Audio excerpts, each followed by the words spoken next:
আবারও তৃণমূলের গোষ্ঠীদ্বন্দ্বে উত্তপ্ত হয়ে উঠল ভাঙড়। আরাবুল ইসলাম অনুগামীদের মারধর করার অভিযোগ উঠল শওকাত মোল্লা অনুগামীদের বিরুদ্ধে।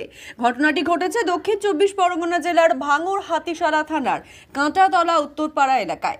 অভিযোগ, গত সোমবার আরাবুল ইসলাম দলীয় কর্মী সমর্থকদের নিয়ে ভাঙড় 2 নম্বর ব্লক অফিসে যায়। আর সেই দিন আরাবুল ইসলামের সাথে তার অনুগামীরা যায় ব্লক অফিসে। আরাবুল ইসলামের সাথে যাওয়ার অপরাধে তার অনুগামীদের বাড়ি ভাঙচুর এবং তার অনুগামীদের মারধর করার অভিযোগ উঠল শওকাত মোল্লা ঘনিষ্ঠ তৃণমূল নেতা রাকেশ রায়চৌধুরীর অনুগামীদের বিরুদ্ধে। এই ঘটনাকে কেন্দ্র করে এলাকায় যথেষ্ট উত্তেজনা তৈরি হয়। এই ঘটনায় অভিযুক্তদের বিরুদ্ধে গতকাল রাত্রে হাতিশালা থানায় লিখিত অভিযোগ দায়ের করে আরাবুল ইসলাম অনুগামীরা। ঘটনার তদন্তে হাতিশালা থানার পুলিশ। কালকে আরাবুল সাহেবের মিটিংয়ে গেছিল আমার হাজব্যান্ড, ডেকে নিয়ে গেছে তবে বাড়ি ওরা ডিউটি গেছে, সকালবেলা ডিউটি চলে গেছে। এবার বেলার দিকে এসে 11টার দিকে এসে ওরা ভাঙচুর করছে আর হুমকি দিচ্ছে যে তোরা মিটিংয়ে গেছিস তো, তোদের সবার ঘর দর ভাঙবো, তোদের এখানে তাড়িয়ে দেবো। এটা সাগর রাজু, চোরা রাজু। হ্যাঁ, ওরা টিএমসির পার্টি। ওটা রাকেশ চৌধুরী ওদের লোক। আরাবুল সাহেবের সঙ্গে মিটিংয়ে যাওয়ার কারণে কি? হ্যাঁ, বলেছে সন্ধ্যেবেলা আমাদের সঙ্গে দেখা করবি, না তো তোদের ঘরে থাকতে দেবো না, ঘর তোর ভাঙচুর করবো, তোদের মেরে হাত পা ভেঙে দেবো। তারাও তৃণমূল। হ্যাঁ, মারধর করলো কেন? ওই তো আরাবুল সাহেবের মিটিংয়ে গেছিল বলে তার জন্য মারধর করলো। কি নাম আপনার? আমার নাম টগরি সর্দার। আর আমাদের পাড়া, আমরা আদিবাসী। হ্যাঁ, আমার একটা মামা শ্বশুর মাথা ফাটিয়ে দিয়েছে, তিনি মিটিংয়ে যায়নি। হ্যাঁ, ঘরে কাজ করছিল, তাকে মেরে মাথা ফাটিয়ে দিয়েছে। আরও সব লোকজনের বাত্ত ভেঙে দিয়েছে, আমাদেরও বেড়ায় এসে ধাক্কাধুক্কি মারছে, হুমকি দিচ্ছে। কালকের আরাবুল সাহেবের মিটিং ছিল, মিটিংয়ে ভাঙড়ে যাওয়ার কারণে আমরা বাড়িতে যাই। বাড়িতে গেলে আমাদের সবাইকে মারধর করে, গালিগালাজ করে, বোম মারে। অসংখ্য পরিমাণে বোম মেরেছে, বাড়ির সামনে গিয়ে বোম মারছে, গালাগালি, বাড়ি ঢুকে বাড়ি থেকে ভাঙচুরও করেছে। আমরা বাড়ি ছাড়া। রাকেশের নেতৃত্বে সাগর মণ্ডল, দীপু সাউ, রাকেশ রায়চৌধুরী। উনি রাকেশ রায়চৌধুরী তারদ অঞ্চলের লোক। আর আপনাদের বাড়ি দল করে? হ্যাঁ, ও হচ্ছে টিএমসির দল করে। আপনারা কোন দল করেন? আমরা টিএমসি দল করি। তাহলে মানলো কেন? আমরা হচ্ছে আরাবুল সাহেবের হয়ে গেছি। হ্যাঁ, আমরা থানায় লিখিত অভিযোগ করেছি। আরাবুল সাহেবকে জানিয়েছি। কি বলেছেন? আরাবুল সাহেব আমাদেরকে বলে লিখিত থানায় যাও, থানায় বড় কমপ্লেন নেবে। পুলিশ কি বলছে? পুলিশ লিখিত নিয়েছে। পুলিশ বলছে দেখছি, তোমাদের লিখিত দিয়েছি, যাও বাড়ি যাও, যদি কিছু হয় নাম্বার দিয়েছে, ফোন করবে। আপনাদেরকে কেউ কি আঘাত হয়েছে? আঘাত বলতে আমরা তো পালিয়েছি, ভয়তে মারতে এসেছিলো, আমরা পিঠ মাচিয়ে পালিয়েছি। আর গ্রামে অনেক লোকের মেরেছে, তার আসতে পারিনি।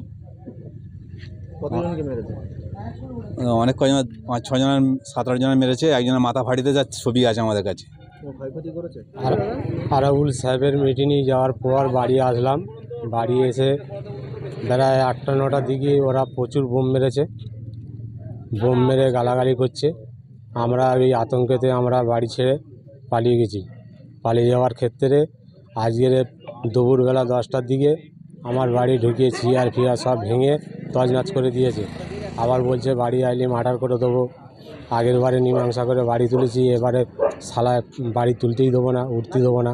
কারা করছে এটা? এটা হচ্ছে রাকেশের নেতৃত্বে আমাদের এই পাড়ের লোক, এই সাগর, দীপু সাউ, প্রশান্ত মিস্ত্রি, এই সব করে বেড়াচ্ছে। রাকেশ কোন দল করে? টিএমসি করে। আপনারাও কোন দল করেন? আমরা টিএমসি করি। আমরা হচ্ছে আরাবুল গ্রুপের লোক। আপনারা জানেন যেভাবে কালকে মানুষের ঢল, হাজার হাজার মানুষ। আমি প্রায় 1 বছর 10 মাস পরে, মানে 10 মাস পরে আমি ভাঙড়ে বিডিও অফিসে হাইকোর্টের নির্দেশকে ফলো করে আমি কালকে বিডিও অফিসে গেছি। মানুষের আবেগ, হাজারে হাজারে মানুষ, আপনারা দেখেছেন যে কয়েক হাজার মানুষ কালকে সবাই অংশগ্রহণ করেছে। রাস্তায় যেতে যেতে আমার 5-7 জায়গায় মানে ফুলের মালা দিয়ে আমাকে সম্বর্ধনা দিয়েছে, অভিনন্দন জানিয়েছে। হাজারে হাজারে মানুষ পায়ে পা মিলিয়ে বিডিও অফিসে গেছে। কিছু কিছু ক্ষেত্রে বিক্ষুব্ধ ঘটনা ঘটছে, যেমন তারদা থেকে এসে রাকেশ রায়চৌধুরী, শওকাত মোল্লা নিজের মানে লোক, শওকাত মোল্লার ডান হাত বললেও ভুল হবে না, সেই রাকেশ রায় চৌধুরী এসে তারদা এই আমাদের কাশীপুর থানা জুরিডিকশনের মধ্যে ঢুকে বাড়ি ভাঙচুর, আদিবাসী মায়েদের বোনেদের উপরে আক্রমণ, ঘরবাড়ি ভাঙচুর, লুট পাট করেছে। আমরা ইতিমধ্যে পোলেরহাট থানায় আমরা কমপ্লেন করেছি। আমরা দেখছি কাল থেকে বিভিন্ন জায়গায় এই ধরনের চক্রান্ত করছে। যেমন যে অভিযোগ উঠছে আপনাদের বিরুদ্ধে, কি অভিযোগ উঠছে? যে ওর লোকেদের মারধর করছেন আপনাদের। ওর লোক কোথায়? ওর লোক তো আছে, তৃণমূল লোকের আছে নাকি? শালা একটা চোর, শালা চিটিং বা শালা। কাঁটাতলায় আরাবুল অনুগামীদের মারধর করার অভিযোগ আপনাদের বিরুদ্ধে, কি বলবেন? ওর লোকটা কোথায়? ওর লোকটা কোথায়? ও যত আইএসএফ এর লোক নিয়ে ঘুরছে, তৃণমূলের লোকের উপরে কোনো অত্যাচার হয় না, আর হবেও না যতদিন শওকত মোল্লার দায়িত্বে আছে। আপনারা জানেন ভাঙড়ে এটাই কাজ। মানুষ যখন এদের বিরুদ্ধে অন্যদিকে যাবে বা বিকল্প কিছু যখন চিন্তাভাবনা করবে, তখন ওদেরকে মারো, অত্যাচার করো, বিভিন্ন ভেবে তাদেরকে ঠেক দেওয়া হয়। অতএব এদের নতুন কিছু না। এ অভিযোগ তো আমরা আগাগোড়াই করে এসেছি। আমাদের কর্মীরা যখনই আইএসএফের মিটিংয়ে, নৌসাদবার মিটিংয়ে আসা যাওয়া কেন্দ্র করে সমর্থন হলে সেখানেই দেখা যায় আইএসএফ কর্মীদের প্রতি হামলা। তো নতুন কিছু নয়। এখন কে এলাকা দখল করবে, কার কথায় এলাকা নিয়ন্ত্রণ হবে, এ নিয়ে তো হচ্ছে।